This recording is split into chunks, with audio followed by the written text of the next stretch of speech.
Les syndicats agricoles ont été longuement reçus ce matin par Emmanuel Macron et Gabriel Attal pour tenter de sortir de la crise. Un fonds d'urgence a été débloqué, des normes vont être simplifiées, mais cela n'augmentera pas immédiatement les revenus des éleveurs. Certains ont trouvé une solution, ils louent leurs vaches laitières, ce qui leur coûte beaucoup moins cher que de les acheter.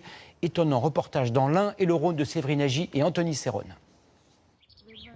Dans ce troupeau de 80 vaches laitières, 1 sur 2 est en location. C'est nous qui en avons la responsabilité. Donc qu'elles soient à mon nom parce que je les ai achetées ou parce que je les loue, pour nous c'est pareil en fait. Justine et Aurélien se sont installés dans l'Ain il y a 2 ans, après avoir emprunté 750 000 € pour acheter le bâtiment et le matériel. Ils n'avaient pas d'autre choix que de louer 50% de leur cheptel. Si on achète des génisses, il faut sortir de l'argent. En gros, voilà, une génisse c'est 1 800 € fois 40. Un total de 72 000 € qu'ils n'ont pas eu à emprunter. Si on aurait dû débourser cette somme pour acheter, on n'aurait pas pu s'installer en fait. La location d'une bête coûte 20 à 25 € par mois, avec comme avantage une production de lait immédiate et en quantité. Pour avoir un beau niveau génétique, il faut des années, parce que ça se travaille sur plusieurs générations. Et là, on se retrouve avec des vaches qu'on loue qui font 40 litres de lait par jour. C'est juste exceptionnel. La nourriture et les soins vétérinaires sont à la charge de l'éleveur. Mais l'entreprise de location visite chaque ferme 4 fois par an pour s'assurer du bien-être animal. Mais vous en mettez dans la ration peut-être du sel aussi? Non, plus maintenant. Vous n'en mettez plus? Les vaches sont louées pendant 8 ans maximum avant d'être réformées.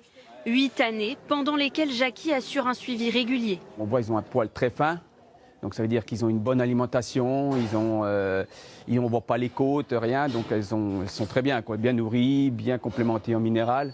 La location de cheptel en France concerne près de 1000 éleveurs. Un système possible grâce à des investisseurs comme Michel, propriétaire de vaches. On a les nouveaux numéros des cheptels, des vaches qui vous sont affectées et leur département dans lequel elles se trouvent. Il y a 1 an, ce retraité a investi 20 000 €. C'est un certificat de propriété. Donc moi, je suis propriétaire de 11 vaches. Je voulais aussi donner un sens à mon investissement. C'est du concret.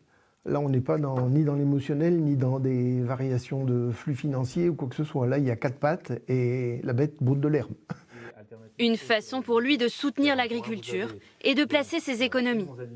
L'entreprise existe depuis très longtemps et le placement est très stable. On n'a pas de variation, on ne subit pas les fluctuations des marchés financiers. Sur ces 15 dernières années, on a un rendement de 3,32% net pour l'investisseur et l'économie d'impôt varie entre 2,5 et 3%. Rentable pour les investisseurs et indispensable pour certains agriculteurs déjà très endettés. C'est le cas de Laurent dans cette exploitation près de Bourg-en-Bresse. Moi, depuis que je suis installé, j'ai investi plus d'1,5 million. Et tout ça, ça repose que sur mes épaules. La banque m'a suivi sur tous les projets de bâtiments et à un moment, elle m'a dit stop. Laurent a créé une ferme ultra moderne avec par exemple ce robot autonome qui gère l'alimentation des bovins. Donc là, il va faire une petite marche arrière. Après avoir beaucoup investi dans ses équipements, la location de vaches est apparue comme la seule solution pour s'en sortir.